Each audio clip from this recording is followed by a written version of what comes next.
पांच राज्यों में विधानसभा चुनावों की तारीखों का ऐलान आज दोपहर 12 बजे होगा। इलेक्शन कमीशन यानी कि चुनाव आयोग प्रेस कॉन्फ्रेंस कर तारीखों का ऐलान करने वाला है। उत्तर प्रदेश, पंजाब, उत्तराखंड, गोवा और मणिपुर, ये वो 5 राज्य हैं जहां पर अभी चुनाव होने हैं। साल के आखिर में हालांकि 2 राज्य और हैं जहां पर चुनाव होने हैं, लेकिन फिलहाल जो तारीखों का ऐलान होगा वो इन 5 राज्यों को लेकर होगा। जो खबरें आ रही हैं उसके मुताबिक उत्तर प्रदेश में 7 चरणों में चुनाव हो सकता है, यानी कि 7 फेज में। पंजाब और उत्तराखंड में एक चरण में वोटिंग होगी। तो मणिपुर के चूंकि हालात खराब हैं, नगा विरोध वहां पर चल रहा है और यही वजह है कि 2 चरणों में वहां चुनाव संभव है। गोवा में एक ही दिन वोटिंग पूरी हो सकती है। हालांकि ये अपुष्ट खबर है। चुनाव आयोग जब 12 बजे प्रेस कॉन्फ्रेंस करेगा तो तस्वीर थोड़ी और साफ हो पाएगी, तारीखों के बारे में पता चल सकेगा। इसके साथ ही ये भी पता चलेगा कि किस दिन इन राज्यों के फैसले भी आएंगे। उत्तर प्रदेश में 403 सीटें, उत्तराखंड की 70 सीटें, पंजाब में 117 सीटें और गोवा में 40 विधानसभा सीटों पर चुनाव होना है। और जैसे ही 12 बजे चुनाव आयोग इन 5 राज्यों में चुनाव तारीखों का ऐलान करेगा, वैसे ही इन राज्यों में आचार संहिता लग जाएगी। उत्तर प्रदेश चूंकि बड़ा राज्य है, 7 चरणों में यहां पर इलेक्शन होंगे। 7 फेज में इलेक्शन कमीशन ऐलान कर सकता है इसे लेकर, और साथ ही बाकी 4 राज्यों में भी चुनाव होना है। और इस वक्त इलेक्शन कमीशन से दफ्तर से मेरे सहयोगी रवि त्रिपाठी जुड़ चुके हैं। विशाल पांडे मेरे सहयोगी उत्तर प्रदेश के लखनऊ से इस वक्त जुड़ चुके हैं। पवन नारा मेरे सहयोगी उत्तर प्रदेश के नोएडा से जुड़ चुके हैं। और साथ ही उत्तर प्रदेश के गाजियाबाद से मेरे सहयोगी अश्विनी गुप्ता इस वक्त मौजूद हैं। और उत्तराखंड के देहरादून से मेरे सहयोगी सोनू सिंह मौजूद हैं। और चंडीगढ़ से मेरे सहयोगी पुनीत पुरिंजा इस वक्त मौजूद हैं। मेरे तमाम सहयोगियों का हम रुख करेंगे और वहां पर लोग मौजूद उनके साथ हैं। वो क्या चाहते हैं, उनके मुद्दे क्या हैं, कॉन्ट्रोवर्सीज क्या है, उनकी पहली पसंद क्या है, इस पर हम बात करेंगे। लेकिन सबसे पहले हम रवि त्रिपाठी का रुख कर लेते हैं। रवि, चुनाव आयोग से आज क्या खबर आने वाली है? देखिए, चुनाव आयोग अगर प्रेस कॉन्फ्रेंस बुलाता है चुनाव के समय में, तो इसका सीधा मतलब निकाला जाता है कि आज चुनाव की तारीखों का ऐलान होना है, क्योंकि सारी तैयारी पूरी कर ली गई है। आपको बताना चाहेंगे सिलसिलेवार, क्योंकि कल सारे राज्य, जो 5 राज्य हैं, 5 राज्यों के सीईओ की बैठक बुलाई गई थी, जो चीफ इलेक्टोरल अफसर होते हैं, उनके साथ उनकी तैयारियों का जायजा लिया गया और अपनी तरफ से क्या क्या किया जा रहा है वो बताया गया है। सिक्योरिटी फोर्सेज के साथ जो बैठक होनी थी वो हो चुकी है। होम मिनिस्ट्री के साथ जो बैठक होनी थी वो हो चुकी है। रेलवे के साथ, क्योंकि सारे सामान जो स्टेट्स में पहुंचाए जाते हैं तो रेलवे का उसमें सहयोग लिया था, उसके साथ बैठक हो जाती। तो लगभग सारी प्रक्रिया पूरी कर ली गई है। चुनाव आयोग ने अपनी पूरी तैयारी की है, पूरा समय मिला है, क्योंकि ऐसा माना जा रहा था 20 दिसंबर से ही लेकर काउंटडाउन शुरू था। लेकिन चुनाव आयोग बार बार ये कहता है कि जल्दबाजी नहीं करेंगे, सारी चीज़ तैयारी कर और 7 जनवरी तक का टाइम था। 7 जनवरी से पहले चुनाव की तारीखों का ऐलान करना था। इस बीच में तमाम तैयारियों का जायजा लेना था। हर जगह, हर इलेक्शन कमीशन का जो अफसर्स होते हैं हर स्टेट में जाते हैं, बाकायदे उनके सीईओज के साथ मीटिंग करते हैं, डिस्ट्रिक्ट कलेक्टर्स के साथ मीटिंग करते हैं और उसके बाद तब जाकर ये सारी चीज़ें होती है। तो लगभग पूरी तैयारी कर ली गई है। चुनाव की तारीखों का ऐलान होगा। जहां तक बताया जा रहा है कि उत्तर प्रदेश में 7 फेज में पहले वीक से चुनाव शुरू होगा। फरवरी 1st वीक से लेकर मार्च 1st वीक तक का चुनाव का समय रहेगा। 7 चरणों में चुनाव होगा उत्तर प्रदेश में। बाकी राज्य जो है, उत्तराखंड और जहां तक पंजाब का सवाल है, वहां बताया जा रहा है कि 8 फरवरी को एक फेज में चुनाव हो सकता है। गोवा भी एक फेज में होगा। मणिपुर इसलिए कि मणिपुर के हालात सामान्य नहीं है, इसलिए हो सकता है कि उसके चुनाव थोड़ा डिले भी हो सकता है और 1 से 2 फेज में हो सकता है। अलग अलग संभावनाएं हैं मणिपुर को लेकर, क्योंकि हालात वहाँ बिल्कुल ठीक नहीं है। उसको चुनाव आयोग लगातार नज़र रखे और उसकी वजह से थोड़ा डिले भी हुआ है। तो कुल मिलाजुला के चुनाव आयोग की पूरी तैयारी है। 1 महीने चुनाव चलेगा और उसके दूसरे, मतलब आपको बताएंगे, मार्च 2nd वीक में चुनाव जो रिजल्ट है उसका डेट होगा। और 18 मार्च से पहले, चूँकि सारी प्रक्रिया को पूरी करना है, 18 मार्च को विधानसभा के गठन की तारीख है 4 राज्यों में। 18 मार्च से पहले यानी 14-15 मार्च तक काउंटिंग होकर सारी चीजें एक तरह से चुनाव की सारी प्रक्रिया संपन्न कर ली जाएगी। शुरुआत रवि इसकी होगी फरवरी के पहले हफ्ते से और मार्च के पहले हफ्ते या दूसरे हफ्ते तक ये प्रक्रिया पूरी भी हो जाएगी। रवि, कुछ और डिटेल्स हम आपसे लेंगे, लेकिन हम विशाल का रुख कर लेते हैं। लखनऊ से इस वक्त वो मौजूद है। विशाल, भले ही इस वक्त आपके साथ कुछ लोग नहीं हैं, लेकिन रवि ने जिस तरह की जानकारी दी, 7 चरणों में उत्तर प्रदेश में चुनाव होगा।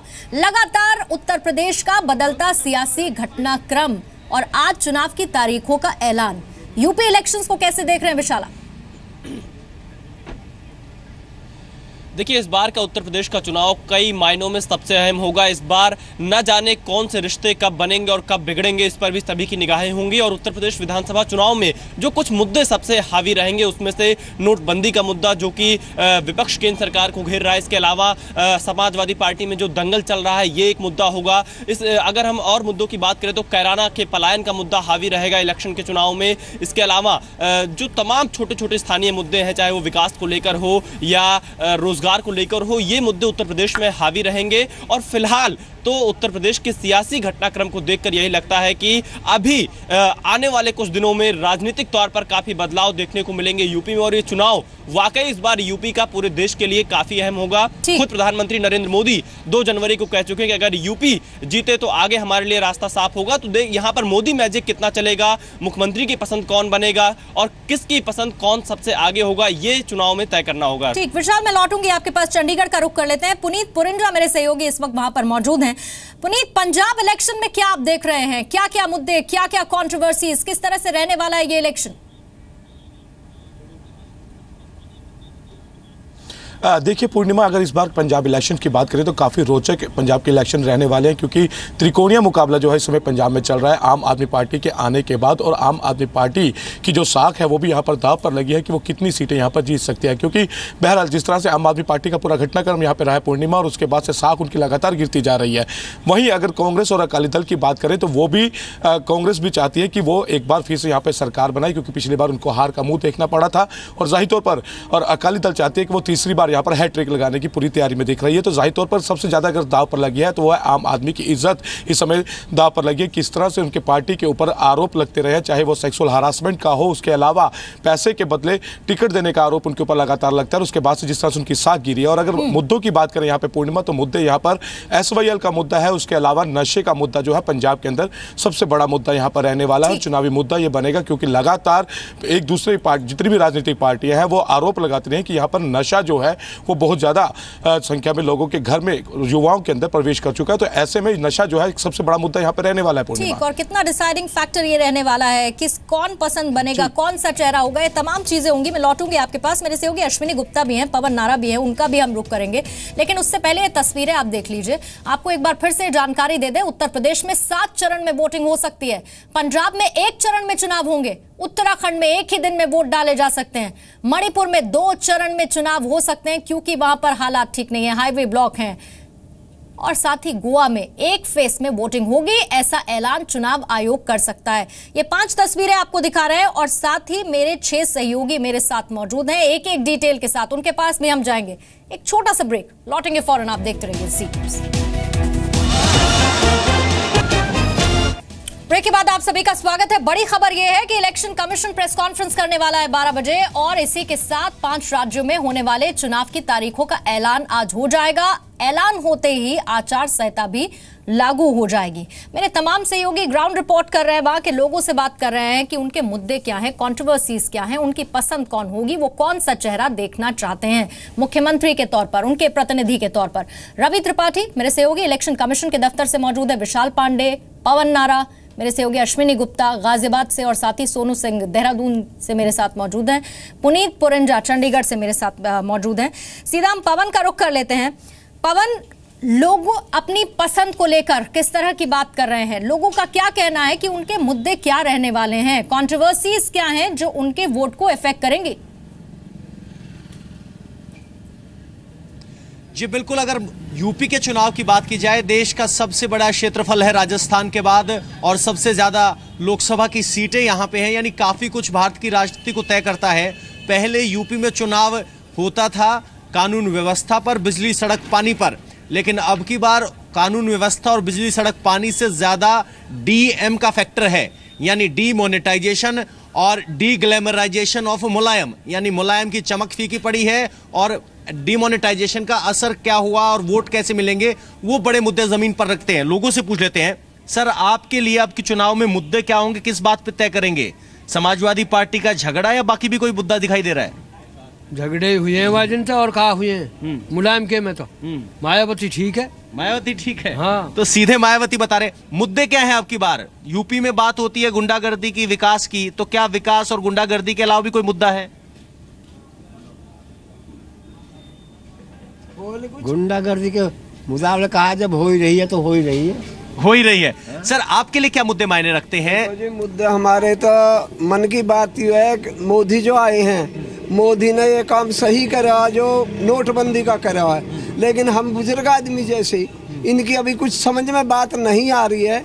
थोड़ी दिक्कत जरूर हुई है और आगे हमें लगता है शायद कुछ सुधर जाए। तो आपको दिक्कत हुई है, दिक्कत वोट में असर डालेगी? वोट में तो खैर कुछ नहीं असर नहीं है।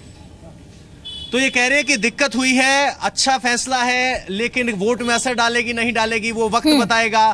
फिलहाल 7 चरण में चुनाव होना है, हर चरण के साथ मुद्दे बदलेंगे। ठीक पवन, मैं लौटूंगी आपके पास। उत्तर प्रदेश के गाजियाबाद से मेरे सहयोगी अश्विनी गुप्ता भी मेरे साथ इस वक्त मौजूद हैं। अश्विनी, गाजियाबाद के लोग क्या कह रहे हैं? किसी चेहरे की छवि जिसको लेकर वो वोट डालेंगे या फिर लोकल मुद्दे हावी रहेंगे? देखिए, गाजियाबाद हाईटेक सिटी के रूप में जाना जाता रहा है, लेकिन अगर हम ग्राउंड रियलिटी की बात करें तो ऐसी बहुत सी चीजें हैं जो बेसिक सुविधाएं भी यहां पर नहीं मौजूद है। हमारे साथ टीपी त्यागी साहब हैं जो कि गाजियाबाद आरडब्ल्यूए के प्रेसिडेंट हैं, और आप देखिए कि बहुत सारे लोग गाजियाबाद के अलग अलग इलाकों से यहां पर अपनी राय देने के लिए आए हैं। सबसे पहले हम टीपी त्यागी साहब से बात करते हैं। त्यागी साहब, एक जो मुद्दा आपको लगता है कि गाजियाबाद में ठीक होना चाहिए, साल दर साल उम्मीद करते हैं लोग, लेकिन वो नहीं हो रहा, वो क्या होगा आपके हिसाब से? हम तो मुद्दे के साथ में समाधान भी बताएंगे। और आरडब्ल्यूए फेडरेशन गाजियाबाद की सिविल सोसाइटी है, शीट सोसाइटी है। हमारा ये कहना है कि यातायात समस्या और उससे पैदा होने वाला वायु प्रदूषण इस वक्त गाजियाबाद की समस्याओं में सबसे ऊपर है, और इसको बहुत आराम से ठीक किया जा सकता है अगर यहाँ 200 सीएनजी सिटी बसेस और 2000 सीसीटीवी कैमरे लगवा दें। पॉल्यूशन की सर आपके हिसाब से क्या चीजें गाजियाबाद में अब बदलनी चाहिए? हमारे हिसाब से गाजियाबाद में पूरा शहर जो तो पूरा गाजियाबाद है, उसमें आपकी सीवर की समस्या, आपके सड़क रोड की समस्या है, जाम की समस्या है। जो ऑटो जो चलते हैं गाजियाबाद के अंदर वो जगह जगह जो चौराहे पर जाम लगा देते हैं, वो बहुत बड़ी समस्या। और इसका सौंदर्यीकरण चौराहों पर और पॉल्यूशन। ठीक है, पॉलिटिक्स की अगर हम बात करें तो कौन सा नेता आपको लगता है कि बेहतर होगा यूपी के लिए? यूपी के लिए देखिए, बीजेपी के अलावा हमारे हिसाब से तो कोई पार्टी है नहीं, नेशनल पार्टी है। दूसरी चीज ये है कि नेता जो है जो हमारे काम करे, जो हमारे समस्याओं को समाधान करे, हम तो उसके साथ हैं। ठीक है मैम, एक महिला सुरक्षा की बात होती है लगातार, उस पे आपको लगता है काम करने की जरूरत है? कितनी दिक्कत होती है?